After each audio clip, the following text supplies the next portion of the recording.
Okay, today is Thursday, January 16th. I'm going to start out with two comments on my last video. Point out that as you claim Jesus said everything I say is, that's supposed to mean parable. Nope. If yes, what verse text? Answer this then, globalent fool. How can I see the sun and moon in the same sky at the same time? You're in your dumb globe. I know you won't answer because I just destroyed your globe heads. That is, why do people bring up this shit? I clicked on the channel hoping for my intelligence. I was wrong. Your hatred of Christians because anyway, let's go answer those two. Pause here. Here's from your Bible, Mark 4:11-12. He told them the secret of the kingdom of God has been given to you, those who are on the outside. Everything is said in parables, though maybe ever seeing but never perceiving, ever hearing but never understanding. Otherwise, it might be forgiven. Pause here. Pick your version. Let's go with NIV. Jesus spoke all these things to the crowd in parables. He did not say anything to them without using a parable. Pause here.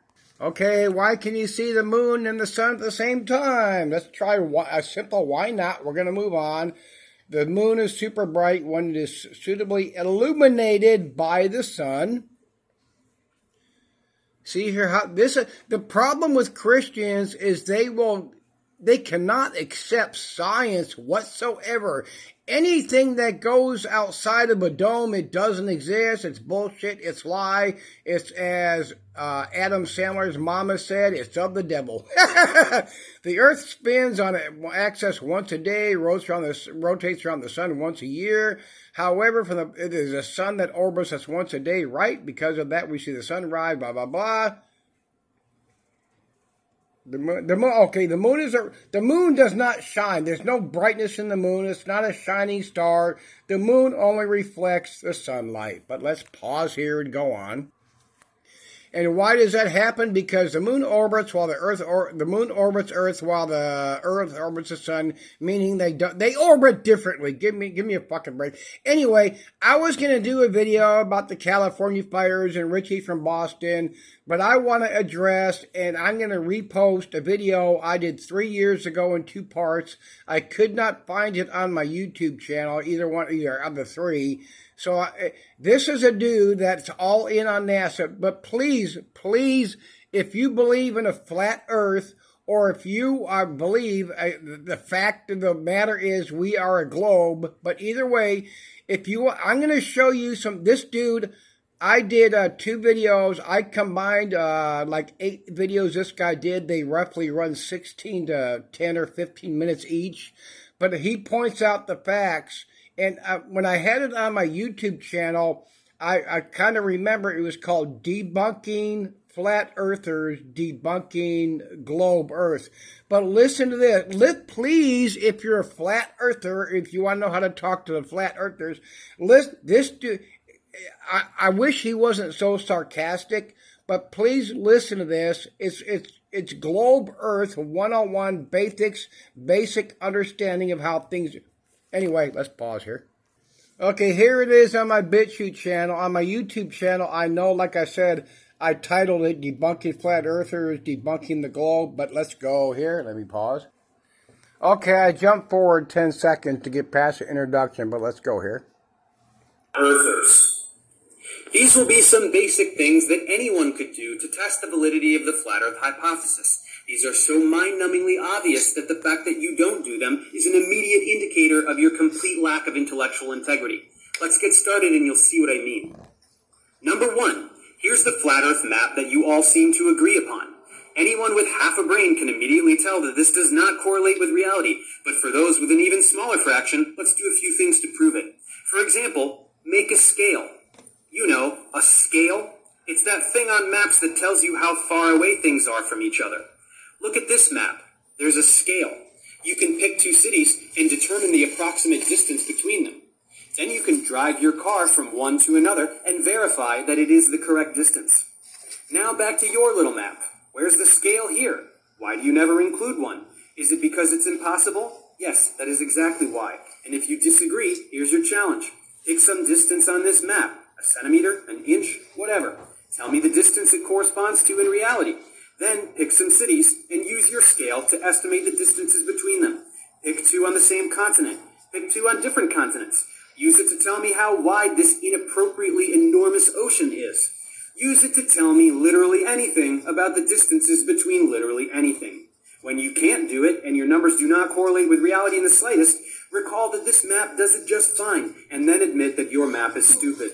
Your complete inability to make any kind of remotely legitimate map single-handedly proves the Earth isn't flat. But let's continue just for fun. Number 2, as we all know, the existence of Antarctica poses a huge problem for you. When it is summer in the northern hemisphere, you love to pretend that the sun moves inwards to this tropic, making the days longer here and shorter in the southern hemisphere. And then when it's winter in the north, you like to put the sun at the other tropic, which you think gives you the shorter days up north that you want, but in the south, it's total chaos. You have the sun tracing this enormous trajectory, which would leave everything out here in darkness for most of the day. If you believe in the flat earth, look how enormously fucking stupid that is if you're going to put the sun out there circling the outer end of your flat earth. I mean, oh my God. In reality, there are long periods of time in Antarctica where the sun never sets. Since your dinky little sun can never illuminate this entire fantasy ice wall at once, this completely obliterates your model, which is why you resort to conspiracy. You simply deny that this midnight sun ever occurs, while claiming that no one can go to Antarctica to verify it for themselves, because the government NASA Jew penguins will kill you. Well, apart from all the commercial cruises, civilians can even apply for jobs there, so you totally could go see it for yourself. But you don't really have to go all the way to Antarctica. Just go to the tip of South America, like this town, where people live. Or don't even go there. Just look up times of sunrise and sunset on the internet. In mid-December, sunrise is earlier than 5 a.m., and sunset is later than 10 p.m. Now take your little model for the seasons and make it show night and day. Then try and make the night and day portions match up with these sunrise and sunset times. Demonstrate the light from the sun illuminating this location for more than 70% of its trajectory. And as you do that, make sure that it does not illuminate Point Barrow, Alaska whatsoever during its entire trajectory, as that town has endless night during this time of the year. That's right, lots of sun over here and zero sun over here. Good luck. If you decide to even try, observe that the light patterns become so nonsensical that not even the most meth-fueled creatives amongst you could vomit enough magnetism jargon to justify it.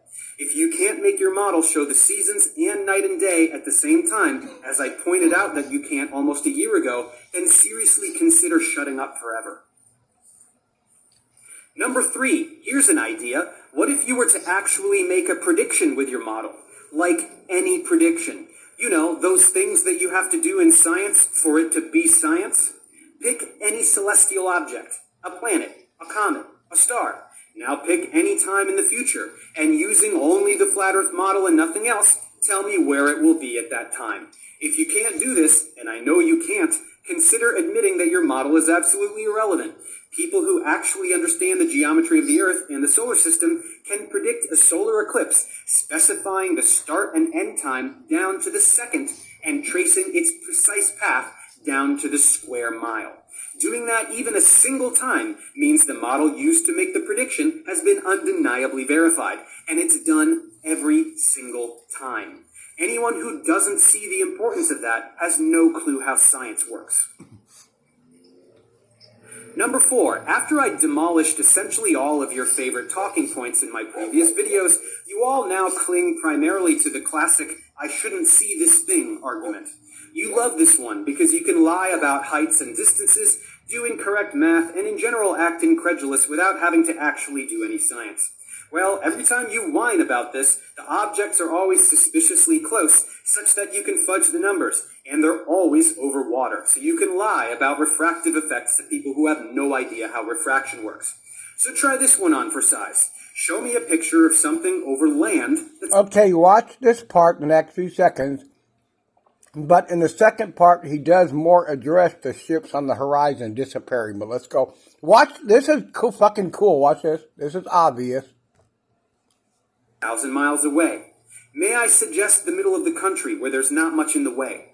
It's a straight shot after all, so what's the problem? Use a telescope. Pull Las Vegas into focus from Dallas, Texas. Isn't that where you have your little meeting? Maybe you should try doing something productive rather than blindly perpetuating the dumbest hoax on the internet. Number 5, speaking of things that are far away, you all love whipping out your Nikons so much that I wouldn't be surprised if a Nikon executive dreamt up the entire flat earth hoax as a viral...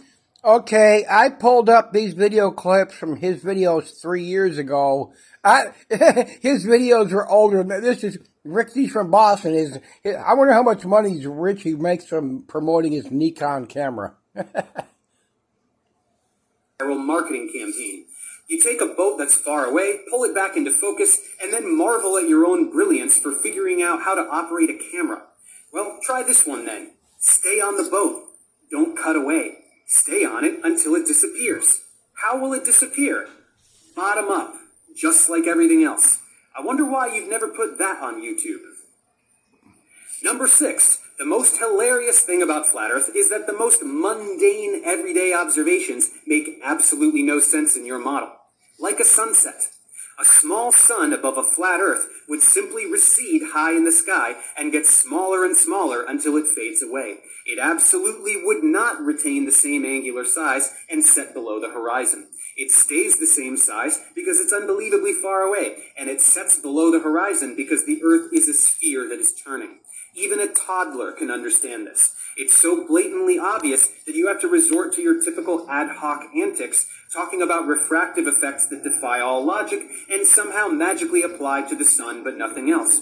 Or even better, some of you talk about a dome with the sun on the other side that produces some bizarre optical effect. Apart from the sheer absurdity of this magical dome that no one has ever seen or touched, it creates big problems for you because you also claim that the sun and moon perform other kinds of magic to push the air and water around. I want to add in here, remember all the years we saw these people there's a guy that sent a rocket, supposedly hit the dome. All these people, these Christians that have sent up hot air balloons with a camera attached. Oh my God, look, it's a flat earth. Okay, where's the sun? Where's the moon? Where's the stars if they're supposed to be inside the dome? Let's go. To get tides and storms and what have you. That would require that it is inside the dome. So which is it? Is the sun outside of the magical non-existent dome so you can pretend to get the sunset? Or is it inside the magical non-existent dome so you can pretend to get the tides? It can't be both. Or if you bail on the dome and say it's just water, how do all those water molecules that make up around 1% of the atmosphere produce 1,000 times greater refractive effect than actual liquid water? How does the appearance of a sunset never vary at all, whether it's dry or humid or raining? Why does nothing else but the sun behave that way? Show me a projectile or a plane going below the horizon as it recedes. Or show me this dome and explain the phenomena with more than buzzwords.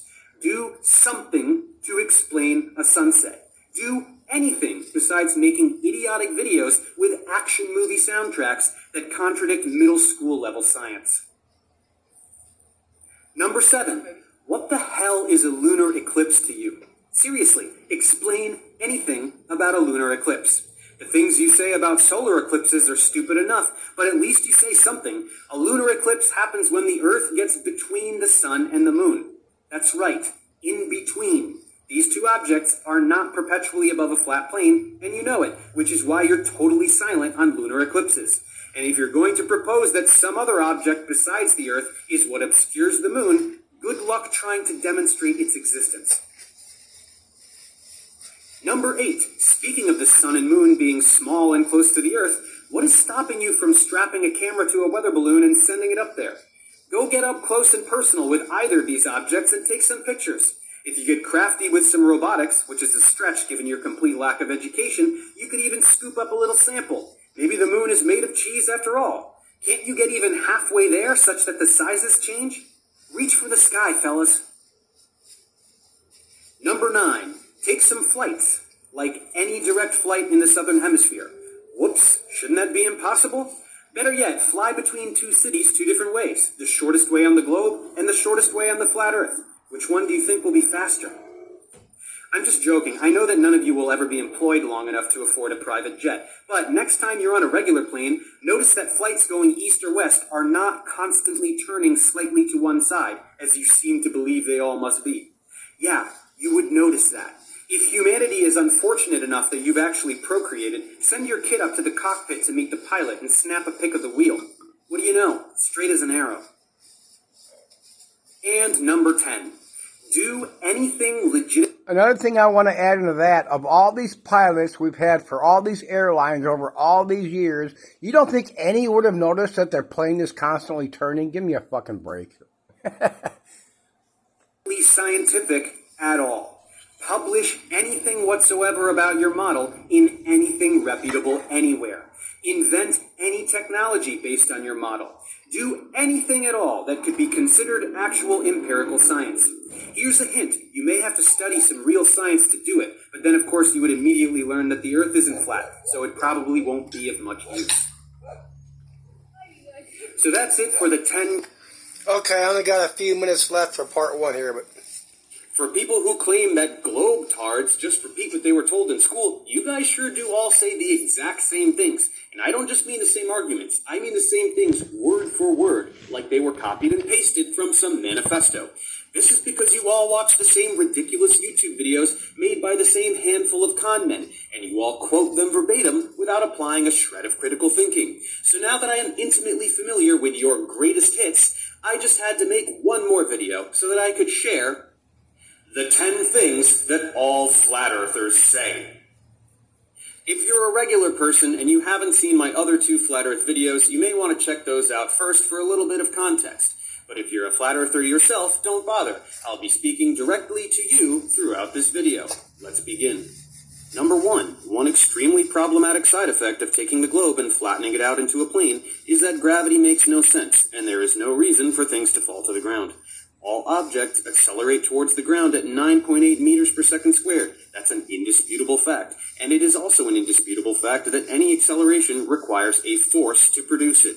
This is how cars drive, planes fly, people walk, cats jump. It's how literally all motion works. Even charlatans like the globe busters accept at least this much, which is why they go off on their rants about... One thing he did not address here is, there are some flat earthers say that the earth is flat and it's a disc moving up, and that's why all things fall down. Well, if there's a globe over there protecting the earth, the firmament, they took... The Christians take the firmament as meaning that there is a globe over the earth, a protective shield, which is, space, whatever the fuck they call it. But anyway, if we're moving up, then that dome would protect things from falling down. That's what I say, but let's go. Oh, sorry. About magnetic magic, as you may have seen in my previous video. But quite comically, most flat earthers don't even do this. Most of you address this problem by simply listing 2 words, density and buoyancy. Well, I hate to break it to you guys, but these are not forces. Forces are vectors. They have a magnitude, which means a numerical amount, and a direction, which means they have to point somewhere. Density is simply mass per unit volume, or how much matter sits in a particular space. It doesn't point anywhere. And buoyancy is simply a measurement of an object's tendency to float. So allow me to repeat. These are not forces. This is trivial to prove. You say that objects fall down because they are more dense than the air below them. Why down? Why not up? Or sideways? When you let go of a ball, there is air all around it. How does it know to fall down? Also, objects fall down when they are in a vacuum, which means there is no air below them. What's happening there?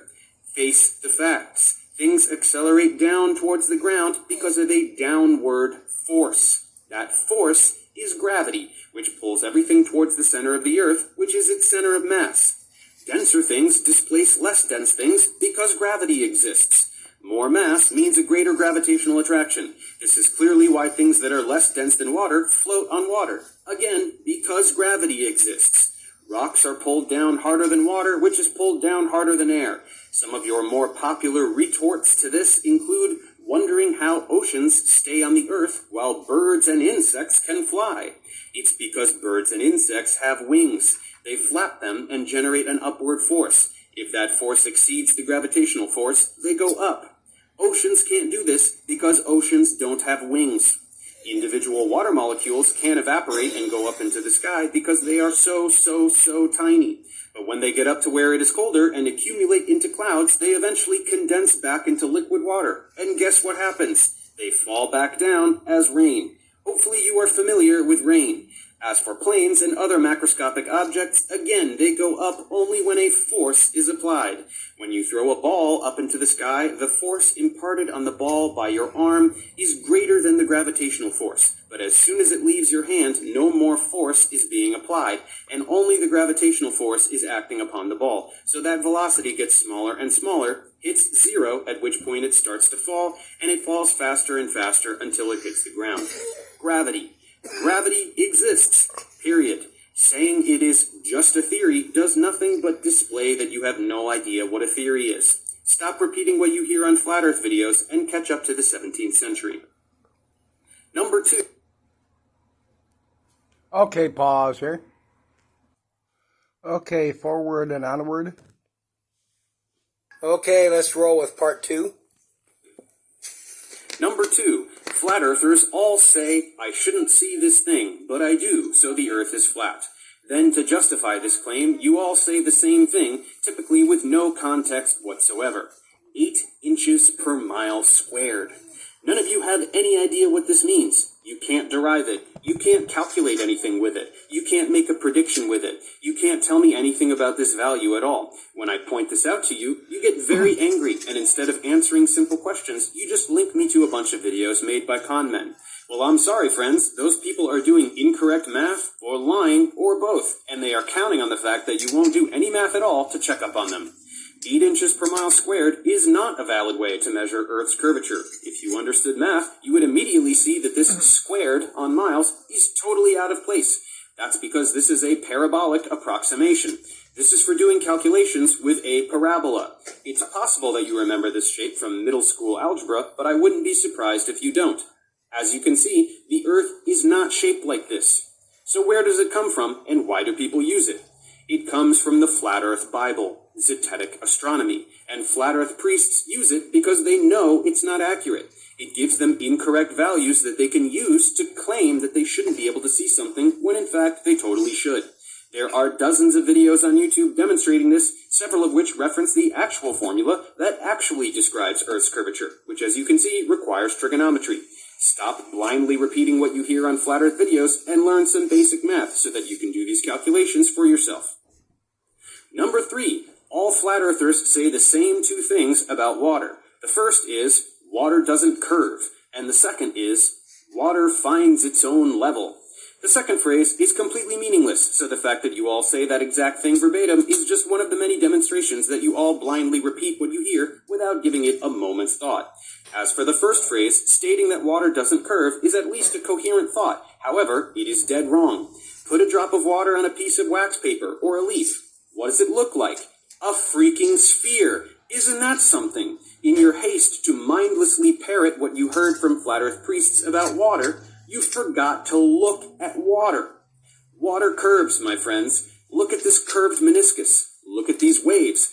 Water curves all the time. Water is not magic. It is subject to influence by external forces, just like all other matter. With a spherical water droplet, that's the electromagnetic force. Water molecules make hydrogen bonds with one another, which in this context we refer to as cohesive forces. That's why water has a very high surface tension, and that's why a water droplet remains spherical, so that it can maximize the number of hydrogen bonds that are formed and keep the system at the lowest energy possible. So clearly and indisputably, water curves. In this example, it is due to the electromagnetic force. It is therefore quite easy to understand that it can curve under the influence of any force, including gravity. The oceans conform to the curvature of the Earth just like the land does, and for the same reason. This is why saying that water finds its own level is absolutely meaningless. You think that level means flat, as though on the globe model, water should just magically project into space at some arbitrary angle. In fact, level just means as close to the center of the Earth as possible. What's most hilarious is that even in the tool called the level, which only works because gravity exists, there is a curved bubble right in there. If the bubble is curved, what is the liquid, which is mostly water, doing around that bubble? It curves. It is absolutely astonishing how the things you repeat from Flat Earth videos are incompatible with even the most trivial everyday observations. You should acknowledge that.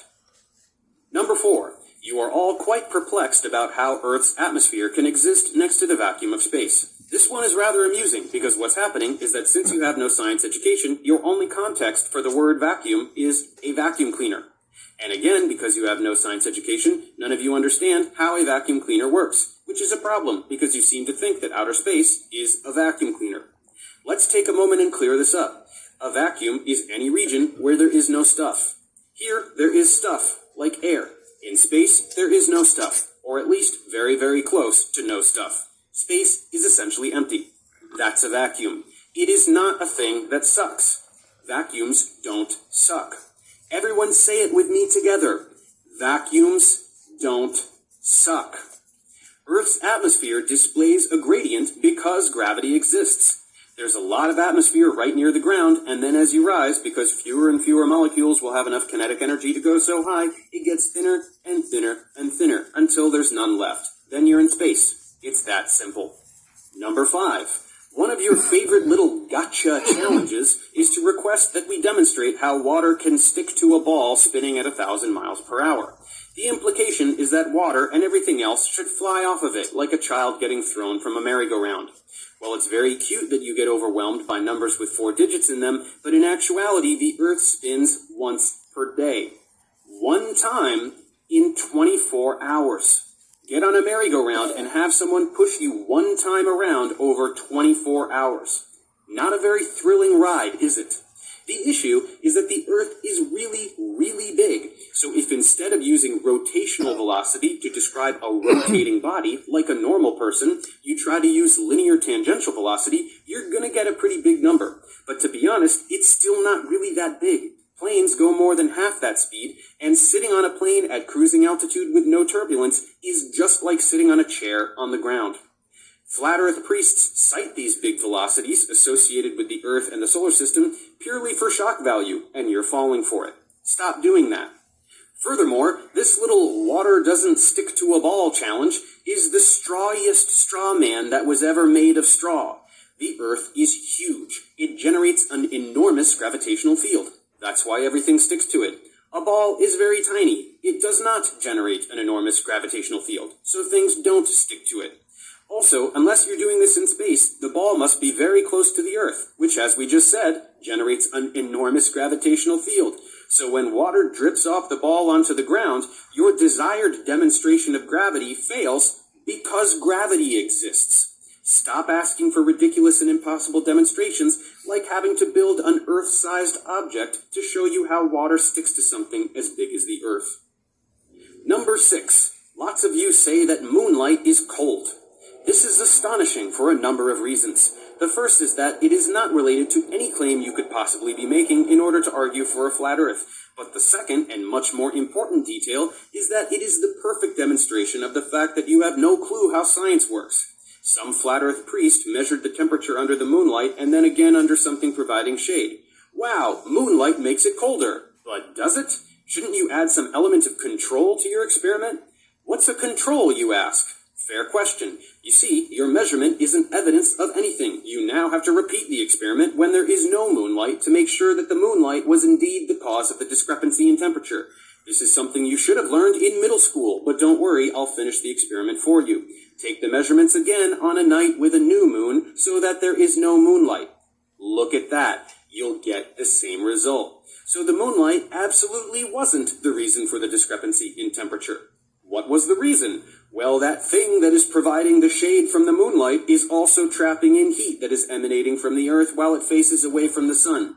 So, case closed. I'll link to at least one empirical demonstration of this fact in the description below. See how important it is to know how to do a science experiment? Maybe you should actually learn science rather than just repeating what you hear on Flat Earth videos. Number 7. Many of you say some unintelligible nonsense about water flowing uphill, or that on the globe model some rivers flow uphill. This one is so stupid that I genuinely can't believe any human could fall for it. You'll look at a globe and say that a river flows this way and that this is somehow uphill, because you seem to think that up on the screen is some kind of universal up in space. Well, how about if I turn this a little bit? What do you know? Now it's down. Listen up. There is no up and down in space. This is not up. This is not down. To believe so would be as dumb as thinking that on Earth, whichever way you happen to be facing is north. No one on Earth is upside down or on their side. Up on Earth is away from the surface of the Earth, no matter where you are on the Earth. Rivers flow from higher elevation to lower elevation, which is a measure of how far away you are from the surface of the Earth. This has nothing to do with flowing in any particular direction along the surface. This is also why people who make videos acting confused about why elevation doesn't change between various sea level locations around the world are among the dumbest people alive. This is sea level. This is sea level. This is above sea level. This is above sea level. That's what elevation means.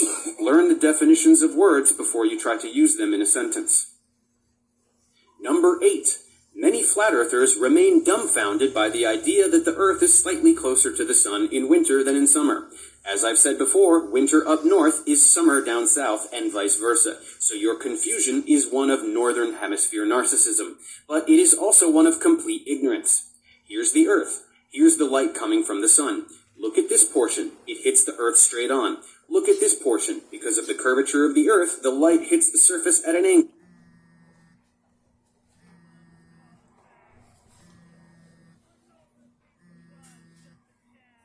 Oh, let me decline that. Therefore distributed around a greater area. Same amount of heat distributed around a larger area, lower average temperature. This is absolutely trivial to understand. It's why magnifying glasses can focus light to a point and set things on fire. It's how heat works. I gotta let that go, sorry. I'm gonna have to let it go to... Just, my mom's calling, let it go to voicemail.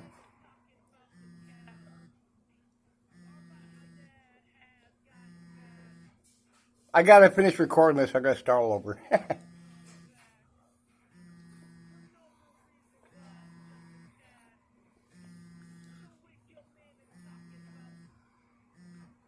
Flat Earth priests know this. They just pretend to be confused about things that they know their viewers won't check up on. Number 9. Many flat earthers refer to the body of scientific knowledge as scientism. This is meant to be derogatory, implying that science is a religion. I'm very sorry, but saying this just demonstrates that you know nothing about science and probably didn't pass a single science class in high school. Science students are not told what to believe. They are shown how to perform experiments. Even in high school physics, students use blocks and ramps and balls and pendulums and carts and rulers and timers to derive Newton's laws and many other such pillars of science. They personally do the science that has already been done by others in order to derive the knowledge that we already know and prove its validity to themselves.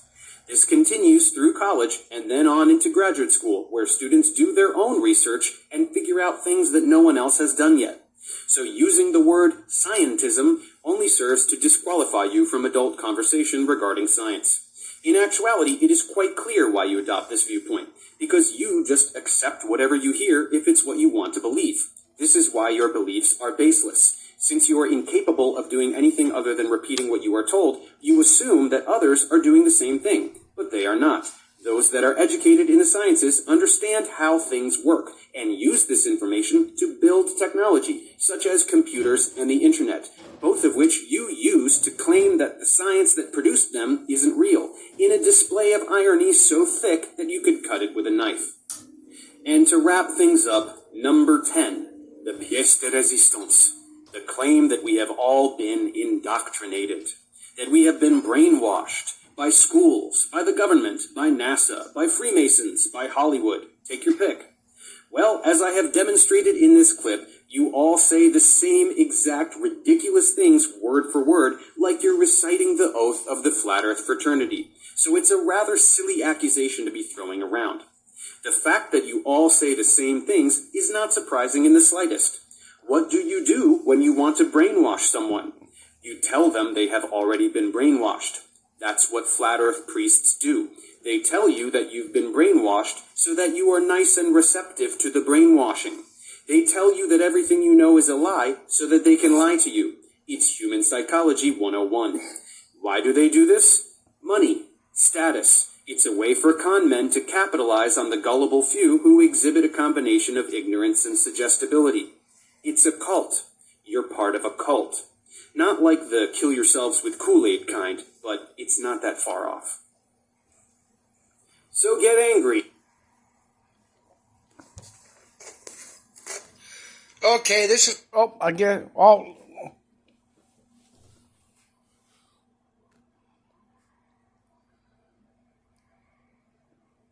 I guess I have a couple. Let's see what I got here.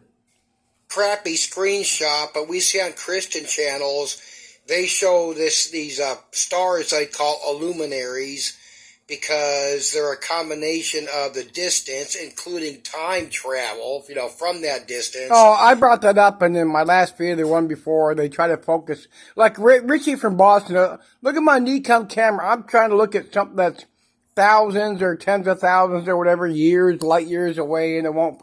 Come on, it's so fucking far away. Give me a break, and the pollution, the atmosphere, but that's it. See you later, bye.